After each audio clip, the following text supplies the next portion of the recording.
नमस्कार, city post में आपका स्वागत है। मैं वंदना। इस साल विधानसभा के चुनाव होने वाले हैं और बिहार में भूमिहार ब्राह्मण को लेकर के जंग छिड़ा हुआ है। बीजेपी में भूमिहार का कोई पुछ नहीं हो रहा है, क्योंकि जब से संजय जायसवाल प्रदेश अध्यक्ष बने हैं तब से भूमिहारों को कोई वहां पे पद नहीं मिल रहा है। इस पर हमारे साथ बातचीत करने के लिए हैं बिहार के बीजेपी के किसान मोर्चा के पश्चिम बंगाल के प्रभारी रविंद्र रंजन जी, और ये बिहार स्टेट कमेटी के बरूराज विधानसभा के प्रभारी भी हैं। सर, स्वागत है आपका सिटी पोस्ट लाइव में। मेरा पहला सवाल है कि बिहार ब्राह्मण को लेकर के एक बिहार में जंग छिड़ा हुआ है। आशुतोष कुमार अलग एक पार्टी बनाए हुए हैं, भागवत शर्मा एक अलग पार्टी बनाए हुए हैं, तो इसको लेकर के ये बीजेपी पर कितना भारी पड़ सकता है? कुछ भी नहीं होगा बीजेपी का। भूमिहार लोग बीजेपी के साथ हैं। लोकसभा में जब भूमिहारों को एक टिकट मिला था उस समय भी ये कहा जा रहा था कि भूमिहार वोट नहीं करेंगे। सारे भूमिहारों ने वोट किया, क्योंकि भूमिहार जात पात में भरोसा नहीं करता है, वो राष्ट्रवाद में भरोसा करता है। भूमिहार समाज बिहार में बहुत एग्रेसिव समाज रहा है, बिहार को लीड किया है, बिहार और देश को आज़ाद कराने में प्रमुख भूमिका रही है। इसलिए इन छोटी बातों पर इन लोगों का ध्यान, इस समाज का ध्यान नहीं गया है। पूरा समाज भारतीय जनता पार्टी के साथ है, और मैं ऐसे लोगों के आरोपों को खारिज करता हूं। मैं समझता हूं कि इससे कोई असर नहीं पड़ने वाला है। लेकिन जब वोट ब्राह्मण भूमिहार का कटेगा तो बीजेपी का तो ऑलरेडी ऐसे नहीं कटेगा, नहीं कटेगा। तो कैसे आप मनाएंगे, क्योंकि दो पार्टी अलग ऑलरेडी बनी हुई है? उन पार्टियों का बहुत वजूद नहीं है, ऐसा मैं मानता हूँ। उन पार्टियों का कोई वजूद नहीं है। भारतीय जनता पार्टी के साथ इंटैक्ट भूमिहार ब्राह्मण समाज है और रहेगा भी, क्योंकि भारतीय जनता पार्टी राष्ट्रवाद की राजनीति करती है, देश के हित की राजनीति करती है, समाज को सर्व समाज की बात करती है। इसलिए हम सभी लोग भारतीय जनता पार्टी के साथ हैं, और इन लोगों के अलग दल से बहुत अंतर नहीं पड़ता है। अनंत सिंह को आप किस रूप से देख रहे हैं, क्योंकि वो भी लगातार अब मीडिया में प्रेस कॉन्फ्रेंस कर रहे हैं, उनका भी काफ़ी जनता में उनका भी पकड़ है? कहाँ जनता में उनकी पकड़ है? इस बार चुनाव लड़ें और उसके बाद जीत करके दिखा दें, मैं ऐसा मानता हूँ। वो नहीं जीत पाएंगे। तो वो तो एनडीए के चूंकि उम्मीदवार थे, इसीलिए वो चुनाव जीतते थे। अब एनडीए के उम्मीदवार वो नहीं रहेंगे, तब उनकी परीक्षा होगी। लोकसभा में कहाँ जीते? ललन सिंह चुनाव जीते। 17 तारीख से बीजेपी वर्चुअल रैली भी करने वाली है, जो जनसंवाद के रूप में, क्योंकि एक दिन में 10 विधानसभा क्षेत्र में वो ऐप के माध्यम से वर्चुअल रैली करेगी। तो कितना लोग आपको इसमें सपोर्ट करेंगे, क्योंकि आधा लोग तो वर्चुअल रैली समझते ही नहीं हैं? नहीं समझते हैं, अब समझने लग गए हैं, और नहीं समझे तो इसके माध्यम से हम लोग समझा रहे हैं। हमारी पार्टी के कार्यकर्ता घर घर जा रहे हैं, घर घर प्रधानमंत्री के संदेश को प्रचारित कर रहे हैं, और जो पंपलेट है उसको बांट रहे हैं।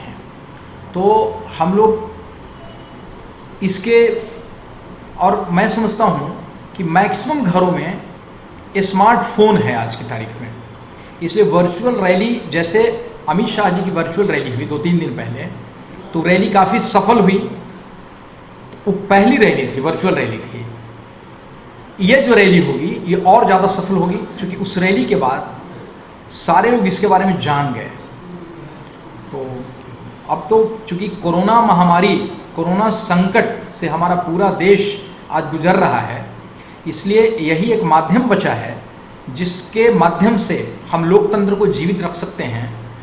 हम चुनाव को प्रचार का माध्यम वर्चुअल रैली को ही बना सकते हैं, और इसी से हम अपना इलेक्शन कैंपेन भी करेंगे, और सारी पार्टियों को इसका समर्थन करना चाहिए। जनता इसका समर्थन कर रही है। इसी का परिणाम है कि अमित शाह जी की रैली इतनी सफल रही। रविंदर जी, मेरा एक सवाल है कि आपका भी एक बड़ा नाम है, किसान मोर्चा के आप प्रभारी भी बिहार, पंजाब, बंगाल में भी हैं, और तेजस्वी यादव आज अपने क्षेत्र में गए हैं चुनाव प्रचार करने के लिए, लोगों से मिलने के लिए। किस नज़र से इसको देख रहे हैं? तेजस्वी यादव तो मौज मस्ती करते रहे हैं, उनकी उम्र भी मौज मस्ती करने की है। इस उम्र में कोई भी मौज मस्ती कर सकता है, इसलिए मेरा कोई आरोप नहीं उन पर है। गलत यही हुआ तेजस्वी यादव को प्रतिपक्ष का नेता बनाना। तेजस्वी यादव की जो उम्र है और उनका अनुभव जो है, वह प्रतिपक्ष के नेता बनने लायक नहीं है। लंबे समय के बाद वो अपने क्षेत्र में जा रहे हैं, क्षेत्र की जनता से बिल्कुल कटे हुए हैं और क्षेत्र की जनता लाठी लेकर तैयार है, उनको घुसने नहीं देगी उनको। और इस बार उनकी जमानत जब्त होगी, इस बार वो चुनाव नहीं जीत पाएंगे क्योंकि क्षेत्र की जनता को उन्होंने इग्नोर किया है। वो बराबर क्षेत्र से ही बाहर नहीं रहे, इस प्रदेश से भी बाहर रहे हैं और वो वही काम करते हैं जो राहुल गांधी करते हैं। वो राहुल गांधी के नकल करने वाले लोगों में से हैं तेजस्वी यादव, और अपना आदर्श राहुल गांधी को ही, जैसे राहुल गांधी बराबर विदेश यात्रा पर रहते हैं, खासकर अपने ननिहाल इटली में रहते हैं, उसी तरह तेजस्वी यादव भी बाहर रहते हैं। उस क्षेत्र की जनता से उनका कोई ताल्लुकात नहीं रहता है। आज बीजेपी का गेट पे बिहार प्रदेश कार्यालय के बाहर एक पोस्टर लगा हुआ था जिसमें अब लिखा हुआ है कि सिर्फ एमएलसी ही सिर्फ प्रदेश अध्यक्ष से मिलने जा सकते हैं, बाकी कार्यकर्ता लोग को अगर मिलना होगा तो परमिशन लेना होगा। नहीं, एमएलए और एमएलसी भी परमिशन लेकर कहीं जाएंगे, आप उसको ध्यान से पढ़िएगा। उसमें ऐसा नहीं कहीं लिखा हुआ था, उसमें डायरेक्ट लिखा हुआ है कि उन लोगों को जाने का परमिशन दिया हुआ है, बाकी लोगों को अगर जाएंगे तो उनके लिए उनको परमिशन लेना होगा। ऐसा चुनाव साल है तो कितना इफेक्ट पड़ सकता है? नहीं, इफेक्ट नहीं पड़ेगा क्योंकि कल मैं भारतीय जनता पार्टी के प्रदेश कार्यालय में गया था, प्रदेश का काफ़ी भीड़ थी और बाहरी लोग उसमें आ गए थे और कुछ ऐसा हम लोगों को, पार्टी के नेताओं को संदेह है कि कुछ कोरोना पॉजिटिव भी उसमें घुस गए हैं और विपक्षी पार्टियों की एक साजिश भी हो सकती है कि कोरोना पॉजिटिव को उसमें घुसा दो और भारतीय जनता पार्टी की जो धार है उसको कमज़ोर करो। इसलिए प्रदेश अध्यक्ष का ये निर्णय, ये सही निर्णय है, ऐसा मैं मानता हूँ। मेरा सवाल है कि हाल ही में तेजस्वी यादव गोपालगंज के कांड को लेकर के काफ़ी आक्रामक हो गए थे और लगातार वो मीडिया की सुर्खियों में बने हुए थे, लेकिन वहीं पे जब ब्राह्मण भूमिहार का वहाँ पे मर्डर हुआ तो तेजस्वी यादव वहाँ पे आक्रामक नहीं हुए, उनसे मिलने नहीं गए। और जैसे ही अगर यादव समाज में जब कुछ वैसा कांड होता है तो वो तुरंत वहाँ मिलने पहुँचने के लिए प्रशासन के साथ में भी भिड़ने का कोशिश करते हैं। तो ये किस तरीके की राजनीति हो रही है? ये जो उनके पिताजी से जो उनको संस्कार मिला है लालू यादव से, उसी संस्कार को ये आगे बढ़ा रहे हैं। इनके बाप भी जात पात की राजनीति करते थे और ये भी जात पात की राजनीति करते हैं। मैं गोपालगंज गया था, उस ब्राह्मण परिवार से मिल करके जब मैं यादव के यहाँ मिलने जा रहा था तो प्रशासन ने मुझे रोक दिया, लेकिन गोपालगंज तेजस्वी यादव नहीं गए और गया भी नहीं गए क्योंकि वहाँ भूमिहारों का मर्डर हुआ था, यहाँ ब्राह्मणों का मर्डर हुआ था, वहाँ भूमिहार ब्राह्मणों का मर्डर हुआ था। तो तेजस्वी यादव को जो अपने बाप से जो विरासत मिली है, जो संस्कार मिला है, जात पात करने का संस्कार, लूटपाट करने का संस्कार, अराजकता फैलाने का संस्कार, लोगों को बेवकूफ बनाने का संस्कार, और उस संस्कार के सहारे प्रदेश की सत्ता पर कब्जा करना, इस संस्कार को आगे बढ़ा रहे हैं। लालू यादव के प्रतिरूप है तेजस्वी यादव। लेकिन सर, तो भूमिहार ब्राह्मण को तो बीजेपी में भी कोई पद नहीं ना मिल रहा है, तो ये लोग का जो अगर वोट कटेगा तो आप फिर तो बीजेपी का तो जो बिल्कुल मिल रहा है। मुझ जैसे साधारण कार्यकर्ता को बंगाल का प्रभारी बनाया गया है और आज मैं बिहार स्टेट कमेटी के मेंबर की हैसियत से बरुराज विधानसभा क्षेत्र का भी प्रभारी हूँ, यानी बंगाल का किसान मोर्चा का प्रभारी के साथ साथ बरुराज विधानसभा का प्रभारी, दो दायित्व, एक जगह असेंबली का दायित्व और एक जगह स्टेट का दायित्व। ये मेरे जैसे साधारण कार्यकर्ता को, हमारे यहाँ अभी राज्यसभा का जो मेंबर बने, हमारे यहाँ विवेक ठाकुर बने, या संगठन में हमारे यहाँ महामंत्री से लेकर उपाध्यक्ष से लेकर के मंत्री से लेकर कई पदों पर भूमिहार ब्राह्मण समाज के लोग काबिज हैं। अब चूंकि लोगों में जागरूकता बढ़ी है, समाज हमारा काफ़ी आगे बढ़ा है, राजनीति करने की जिजीविषा अन्य जातियों में भी जागृत हुई है, तो उनको भी एडजस्ट किया जा रहा है। हमारी भारतीय जनता पार्टी चूंकि सामाजिक समरसता में विश्वास करती है, सर्व समाज के उत्थान में भरोसा जताती है, इसीलिए हम लोगों ने सभी लोगों को अपने पार्टी में हम लोगों ने जगह दी है, सम्मान दिया है, स्थान दिया है। और पार्टियों में नहीं कि भैया ये पार्टी है, राजद है तो लालू यादव की पार्टी है, तो और कोई पार्टी है तो किसी और जाति की पार्टी है, तो रालोसपा है तो उपेंद्र कुशवाहा की पार्टी, तो कोयरी की पार्टी है, कुशवाहा समाज की पार्टी है।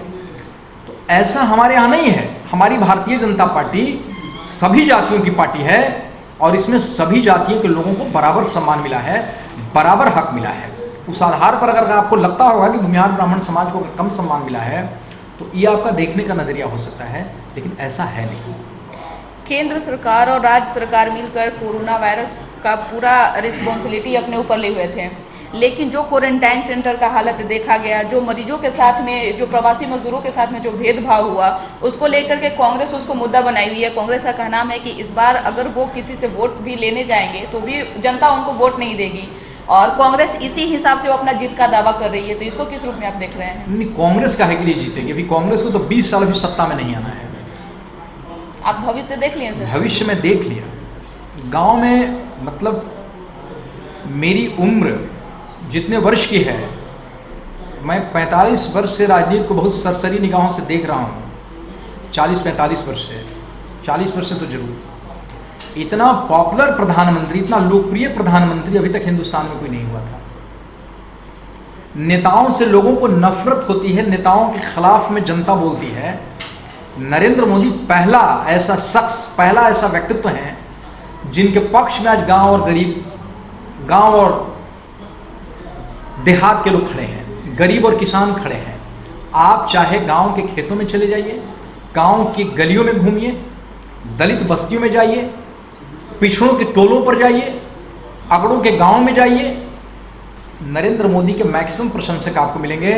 और तमाम लोग ये कहते हुए मिलेंगे कि कोरोना से हमारे यहाँ जो मृत्यु दर कम है, हमारे यहाँ कम लोग मरे हैं, उसमें नरेंद्र भाई मोदी के कुशल और सबल और सूझबूझ नेतृत्व का बहुत बड़ा योगदान है। मेरा लास्ट क्वेश्चन है कि सर, ऐसा खबरों में था कि आप रणवीर सेना से भी ताल्लुक रखते थे, फिर अचानक से आप दल बदल लिए।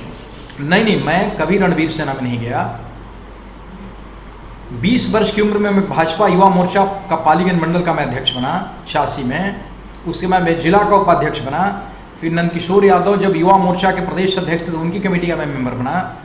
2001 में मैं जिला परिषद का मेंबर बना, और आज मैं बंगाल किसान मोर्चा का प्रभारी हूँ और 4थी बार स्टेट कमेटी का मेंबर हूँ। सीपी ठाकुर के साथ मैं पहली बार बना, दूसरी बार मंगल पांडे जी ने मुझे स्टेट कमेटी का मेंबर बनाया, फिर नित्यानंद राय जी ने मुझे स्टेट कमेटी का मेंबर बनाया, और इस बार अपने नेतृत्व में पदाधिकारी बनाया, बरराज विधानसभा का प्रभारी बनाया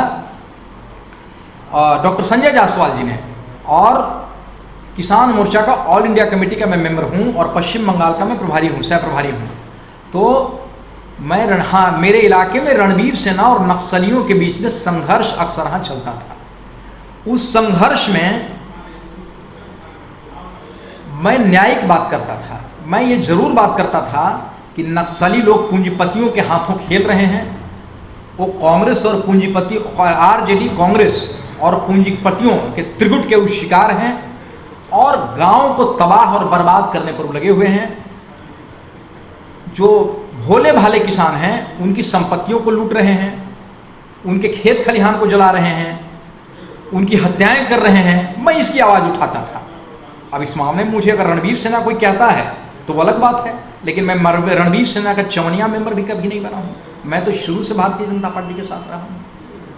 जी, बहुत बहुत शुक्रिया सर सिटी पोस्ट लाइव से बात करने के लिए। धन्यवाद। तो आपने सुन लिया कि क्या कुछ कहें। इनका साफ तौर से कहना था कि ब्राह्मण और भूमिहार का बीजेपी में उसका ये कुछ रहता है, लेकिन ऐसा नहीं देखने को मिल रहा है। आपको पता है कि हाल ही में आशुतोष कुमार राष्ट्रीय जनजन पार्टी बनाया, जो उसमें ब्राह्मण और भूमिहार का वोट जाएगा। तो ऑब्वियसली है कि इस बार की जो राजनीति काफ़ी दिलचस्प होगी। 2020 के विधानसभा चुनाव होने वाले हैं, और सभी पार्टियां जो है चुनावी बिगुल फूंक दी है। बीजेपी चुनाव प्रचार में लगी हुई है, जेडीयू सोशल मीडिया के माध्यम से रैली कर रही है। आज राजद से नेता प्रतिपक्ष तेजस्वी यादव अपने क्षेत्र में चुनाव प्रचार करने गए हैं। लेकिन कुल मिलाकर के इस बार के जो विधानसभा चुनाव होने वाले हैं वो काफ़ी दिलचस्प होगा। आप लोग कहीं नहीं जाइए। सिटी पोस्ट को अब तक सब्सक्राइब नहीं किए हैं तो कर लीजिए। हमारे चैनल को शेयर कीजिएगा, जो भी लाइक कीजिएगा, और साथ ही सिटी पोस्ट का फेसबुक और ट्विटर दोनों को फॉलो कीजिएगा, लाइक कीजिएगा। धन्यवाद।